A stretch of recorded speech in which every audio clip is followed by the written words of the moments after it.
एक सवाल मेरा ये बनता है कि आखिर आपको नरेंद्र मोदी से दिक्कत क्या है? आपकी टाइमलाइन भरी रहती है, राहुल गांधी के खिलाफ आपने कभी एक लफ्ज नहीं बोला, तो हम पहले ये बात जानना चाहते हैं कि नरेंद्र मोदी साहब की क्या दिक्कतें हैं, अब गिनाइए। सबसे पहली बात तो यह है कि मुझे नरेंद्र मोदी जी से कोई दिक्कत नहीं है।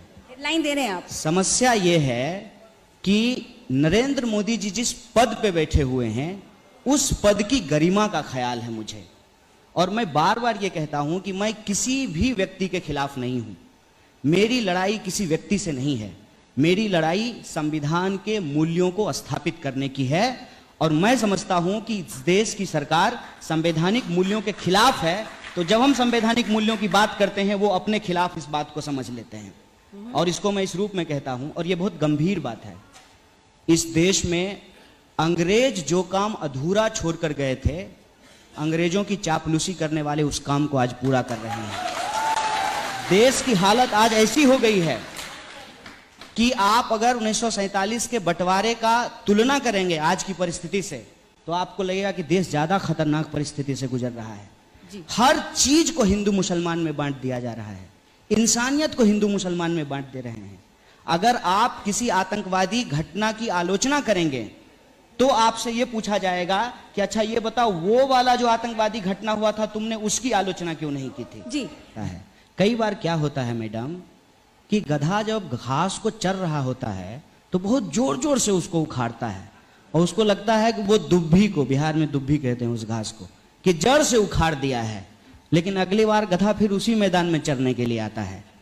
विचारधारा जो हमारी है वो शोषण के खिलाफ है, और जब तक समाज में शोषण रहेगा, शोषण के खिलाफ हमारी लड़ाई भी रहेगी। और जहां तक प्रासंगिकता का सवाल है, मैंने पहले ही कहा आपको कि मुझे यूं ही पकड़ करके जेल में नहीं डाल दिया गया है। कल को आपको भी नक्सली और देशद्रोही कहा जा सकता है। आप तर्कपूर्ण बात करना शुरू कीजिए। आज के डेट में इस देश में किसको देशद्रोही नहीं कहा गया?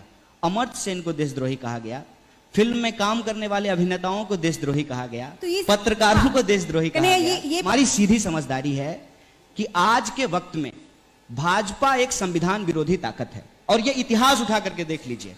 अगर हम गलत बोल रहे हैं, ऑन रिकॉर्ड है, भाजपा हमारे ऊपर मानहानि का मुकदमा कर सकती है।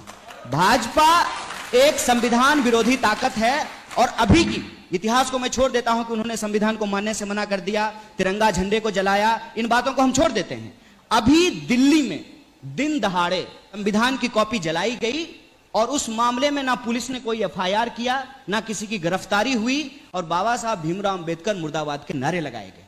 इसलिए मैं कहता हूं कि जो संविधान विरोधी ताकतें हैं, सरकार सीधे तौर पे उसको प्रश्रय देती है।